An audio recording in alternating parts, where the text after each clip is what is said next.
Hello friends, मेरे digital classes में आप लोग का बहुत बहुत फिर से नए सेशन में स्वागत करता हूं। तो हम चाइल्ड डेवलपमेंट बाल मनोविज्ञान के बारे में हम पढ़ेंगे। हमारा 6वां पाठ है, ठीक है जी। स्पेशली खास करके हॉस्टल वार्डन के लिए इसको चलाई जा रही है। साथ ही साथ जो है आप शिक्षाकर्मी तैयारी कर रहे होंगे, CG टेट हो गया, C टेट हो गया, शिक्षाकर्मी भर्ती, इन सभी एग्ज़ाम के लिए काम आएगा, ठीक है। खास करके सभी एग्ज़ाम को जो है दृष्टि को देखते हुए जो है इस सेशन को चलाया जा रहा है। इसके 5 पार्ट अपलोड हो चुके हैं। 6वां क्वेश्चन मतलब 6वां पार्ट है हमारा, ठीक है जी। पिछले सेशन को नहीं देखे हो तो जाकर देख सकते हैं। यहाँ पे जितने भी क्वेश्चन जो कंटेंट तैयार होते हैं सभी आपके इंपॉर्टेंट और सिलेक्टेड होते हैं, ठीक है जी। तो चलिए स्टार्ट करते हैं सेशन को। पहले बार आए तो चैनल को सब्सक्राइब करके रख लीजिएगा ताकि नोटिफिकेशन जो है आप तक पहुंच पाए। साथ ही साथ यहाँ पे जो हॉस्टल मॉडल के कंप्यूटर का सेशन भी चलाया जा रहा है, ठीक है जी। तो उससे भी बढ़िया जुड़ सकते हैं। और यहाँ पे जितना भी कंटेंट जो तैयार होता है सभी एग्जाम की दृष्टि से तैयार होते हैं, ठीक है जी। तो चलिए स्टार्ट करते हैं सेशन को। आज का पहला क्वेश्चन देखते हैं यहाँ पे। बाल विकास इनका अध्ययन है गर्भावस्था से बाल्यावस्था, गर्भावस्था से किशोरावस्था, गर्भावस्था से जीवन पर्यंतक, ये उपयुक्त में से कोई नहीं, ठीक है। तो बाल विकास का जो इनका अध्ययन है आपका गर्भावस्था से, ठीक है। गर्भावस्था से जो है जीवन पर्यंत तक, ये जो बाल विकास का जो है अध्ययन कहलाता है, ठीक है जी। इसका जो करेक्ट आंसर हो जाएगा सी ऑप्शन, यहाँ पे करेक्ट आंसर हो जाएगा। अगला क्वेश्चन देखते, सेकंड क्वेश्चन देखते हैं यहाँ पे। बाल मनोविज्ञान तथा बाल विकास में प्रमुख अंतर है, ठीक है। तो बाल मनोविज्ञान तथा बाल विकास में जो प्रमुख अंतर है अध्ययन पद्धतियों में, क्षेत्र में, कार्य में या उपयुक्त में से कोई नहीं, ठीक है। तो इसका जो करेक्ट आंसर हो जाएगा बाल मनोविज्ञान और बाल विकास में प्रमुख अंतर क्या है, तो ये जो है क्षेत्र का अंतर होता है, ठीक है। बाल मनोविज्ञान में जो है और आपको जो है बाल विकास में ये जो है क्षेत्र का अंतर होता है, ठीक है। ये जो है बाल विज्ञान से संबंधित है और ये आपका बाल विकास से संबंधित क्षेत्र का अंतर बस है, ठीक है जी। इसका जो है बी ऑप्शन यहाँ पे करेक्ट आंसर हो जाएगा। थर्ड क्वेश्चन चलिए देखते हैं। बाल विकास, ठीक है जी। बाल विकास इनका अध्ययन है बालकों के विकास के विभिन्न पहलुओं का, बालकों के व्यवहारों का, बाल विकास प्रभावित करने वाले तत्वों को या उपयुक्त में से तीनों का। तो इसका जो है डी ऑप्शन हो जाएगा, ठीक है। तो बाल विकास का जो इनका अध्ययन बालकों के विकास के विभिन्न पहलुओं का, बालकों के व्यवहारों का, विकास को प्रभावित करने वाले तत्वों को, तो मतलब जो उपयुक्त तीनों जो है बाल विकास के जो अध्ययन के अंतर्गत आते हैं, ठीक है। ये सभी जो है इसका जो है करेक्ट आंसर हो जाएगा। अगला क्वेश्चन देखते हैं, चौथा क्वेश्चन। बाल विकास का अध्ययन महत्वपूर्ण है। तो बाल विकास का जो अध्ययन महत्वपूर्ण है बालकों के उचित पालन पोषण के लिए, बालकों के सर्वांगीण विकास के लिए, बालकों के व्यवहारों को नियंत्रित करने के लिए या अच्छे नागरिकों के निर्माण के लिए, ठीक है। तो बाल विकास का जो अध्ययन यहाँ पे जो है बालकों के जो सर्वांगीण विकास के लिए जो है महत्वपूर्ण है, ठीक है जी। इसका जो है बी ऑप्शन यहाँ पे करेक्ट आंसर हो जाएगा। नेक्स्ट क्वेश्चन देखते हैं यहाँ पे। अगला क्वेश्चन है पांचवा क्वेश्चन। बाल मनोविज्ञान, ठीक है जी।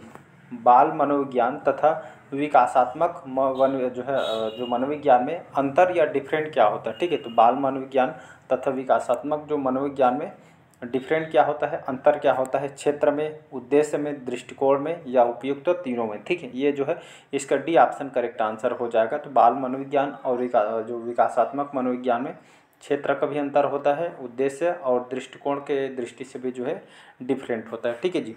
इसका जो है डी ऑप्शन करेक्ट आंसर हो जाएगा। छठा क्वेश्चन देखते हैं। वृद्धि का अर्थ है, ठीक है। तो वृद्धि का अर्थ है आंतरिक और बाह्य अंगों का बढ़ना, केवल बाह्य अंगों का बढ़ना है, केवल आंतरिक अंगों का बढ़ना है या शारीरिक व मानसिक रूप से बढ़ना है, ठीक है। तो वृद्धि का अंतर क्या है, मतलब अर्थ क्या है, ठीक है जी। तो यहाँ पे जो है आंतरिक और बाह्य अंगों का जो बढ़ना ये जो है वृद्धि का अर्थ है। इसका ए ऑप्शन यहाँ पे करेक्ट आंसर हो जाए। सातवां क्वेश्चन देखते हैं। विकास में होने वाले परिवर्तन होते हैं रचनात्मक और जो है विनाशात्मक, रचनात्मक, विनाशात्मक और शारीरिक, ठीक है। तो विकास में होने वाले परिवर्तन होते हैं रचनात्मक और विनाशात्मक होते हैं, ठीक है जी। ए ऑप्शन यहाँ पे करेक्ट आंसर हो जाएगा। अगला क्वेश्चन है आठवां क्वेश्चन है।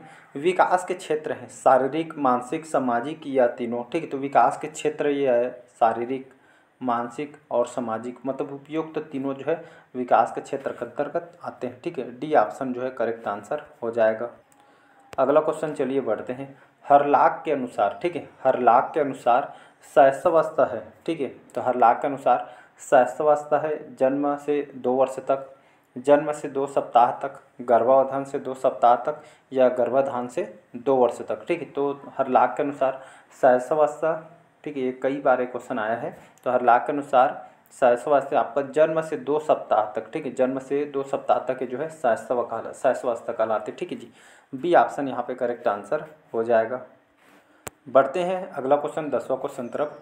विकास की प्रक्रिया के मुख्य रूप है, ठीक है, विकास की प्रक्रिया के मुख्य रूप है आकार व अनुपात में परिवर्तन, पुरानी रूपरेखा में परिवर्तन, नए गुणों की प्राप्ति या उपयुक्त तीनों। तो इसका जो है डी ऑप्शन हो जाएगा, उपयुक्त तीनों। याद रखिए विकास की प्रक्रिया के जो मुख्य रूप है आकार व अनुपात में परिवर्तन, पुरानी रूपरेखा में परिवर्तन और नए गुणों की प्राप्ति, ये जो उपयुक्त तीनों जो विकास की प्रक्रिया के जो है मुख्य रूप है, ठीक है, ऑप्शन करेक्ट आंसर हो जाए। 11वां क्वेश्चन चलिए देखते हैं यहाँ पे। शास्त्रावस्था, ठीक है, शास्त्रावस्था है समायोजन की अवस्था, आत्मनिर्भरता की अवस्था, समस्या की अवस्था या अनुकरण की अवस्था, ठीक है। शास्त्रावस्था ये जो है समायोजना, ठीक है, समायोजन की अवस्था है शास्त्रावस्था। इसका ये ऑप्शन यहाँ पे करेक्ट आंसर हो। 12वां क्वेश्चन देखते हैं। हरलाख के अनुसार, ठीक है, हरलाख के अनुसार बचपन अवस्था की आयु है 2 से 5 वर्ष तक, 2 सप्ताह से 2 वर्ष तक, 2 से 3 वर्ष तक या 2 सप्ताह के 1 वर्ष तक। तो हरलाख के अनुसार बचपन अवस्था का आयु जो है 2 सप्ताह से, ठीक है, 2 सप्ताह से लेकर 2 वर्ष तक के जो है बचपन अवस्था का आयु है ये, ठीक है, ये जो एज है इसका बी ऑप्शन करेक्ट आंसर हो जाएगा। अगला क्वेश्चन देखते हैं 13वां क्वेश्चन। पूर्व बाल्यावस्था है तो पूर्व बाल्यावस्था है पराधीनता की अवस्था, पूर्व शालेय अवस्था, संवेदनशीलता का अवस्था या खतरनाक अवस्था, ठीक है। तो पूर्व बाल्यावस्था ये जो है पूर्व शालेय अवस्था है, ठीक है जी, बी ऑप्शन यहाँ पे करेक्ट आंसर हो जाए। बढ़ते हैं अगला क्वेश्चन तरफ। 14 क्वेश्चन है।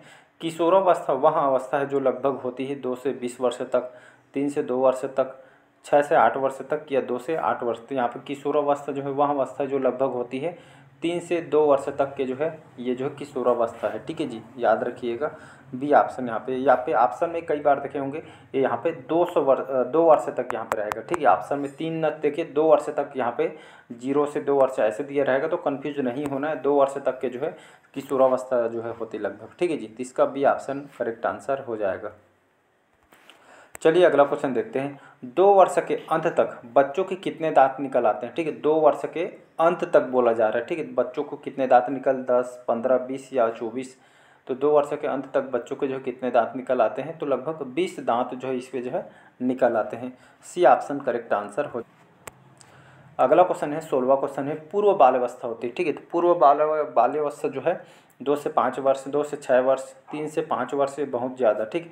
तो पूर्व बाल्यावस्था होती है 2 से लेकर 5 वर्ष तक की जो है पूर्व बाल्यावस्था, ठीक है, 2 से 5 वर्ष, ठीक है, ये जो है कौन सी अवस्था है, पूर्व बाल्यावस्था है, ठीक है। अवस्था दिया रहेगा, बगल में आंसर आपको एज दिया रहेगा, तो वैसे भी आपको जो है दे सकता है, ठीक है, कौन सी अवस्था कौन से एज को बोला जाएगा, तो ऐसे घुमा के क्वेश्चन आपसे पूछा जाएगा। अगला क्वेश्चन है 17 क्वेश्चन है। शैशवावस्था में रक्तचाप होता है, तो शैशवावस्था में रक्तचाप कितना होता है जी, कम, ज़्यादा, बहुत कम, बहुत ज़्यादा। तो शैशव में रक्तचाप कितना होता है, ये जो है बहुत कम होता है, ठीक है, यहाँ पे जो है कम होता है, ये ऑप्शन करेक्ट आंसर हो जाएगा। 18वां क्वेश्चन है बालकों के, ठीक है, 18 क्वेश्चन है बालकों के शारीरिक विकास में सबसे महत्वपूर्ण कारक है व्यायाम, स्वच्छता, पोषण या निद्रा, ठीक है। बालकों के शारीरिक विकास में सबसे महत्वपूर्ण कारक कौन सा होता है, तो पोषण, सी ऑप्शन हो जाएगा करेक्ट। तो बालकों के शारीरिक विकास में सबसे महत्वपूर्ण कारक आपका पोषण होता है, सी ऑप्शन यहाँ पे जो है करेक्ट आंसर हो जाएगा। नेक्स्ट क्वेश्चन देखते हैं 19 क्वेश्चन है।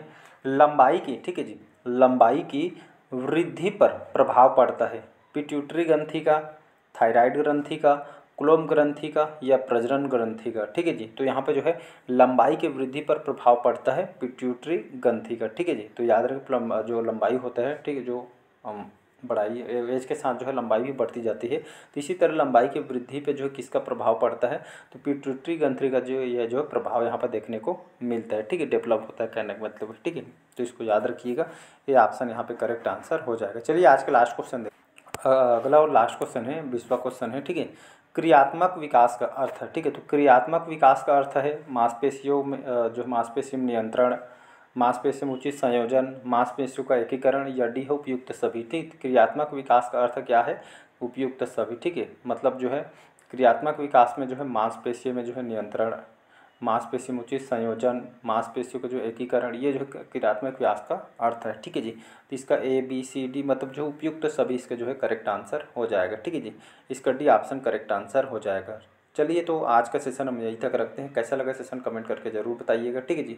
और बाकी जो सब्जेक्ट है हॉस्टल वार्डन की स्पेशली तैयारी कर रहे हैं तो बाकी सब्जेक्ट को भी ध्यान देते रहिएगा। अभी लगभग 525 क्वेश्चन, लगभग 25 पार्ट में जो है हॉस्टल वार्डन कंप्यूटर के सेशन में जो है कवर कराया हूँ, ठीक है जी। और साथ ही साथ जो है प्रीवियस ईयर में क्वेश्चन को सॉल्व करते यहाँ पे जो देखिएगा, ठीक है। जो और साथ ही साथ जो बुक लिए होंगे उसको भी बढ़िया रिवाइज करते रहिएगा, ठीक। जितना ज़्यादा आप रिवाइज करेंगे उतना ज़्यादा आप परफेक्ट होते हैं। मॉक टेस्ट वगैरह लगाते रहिएगा, ठीक है। क्योंकि 30 नंबर यहीं पे नहीं होता, क्योंकि जो है स्कोरिंग नंबर है 30 नंबर है, ठीक है। जब तक आप 30 में 15 नंबर नहीं लाएंगे तो आगे आपका जो है पेपर मतलब जो चेक नहीं होगा, वहीं से डिसक्वालीफाई कर दिए जाएंगे, ठीक है। तो 15 नंबर लाना बहुत ज़रूरी है, ठीक है जी। तो चलिए, आज के सेशन में यहीं तक रखते हैं। लाइक शेयर सब्सक्राइब कीजिएगा। Thank you.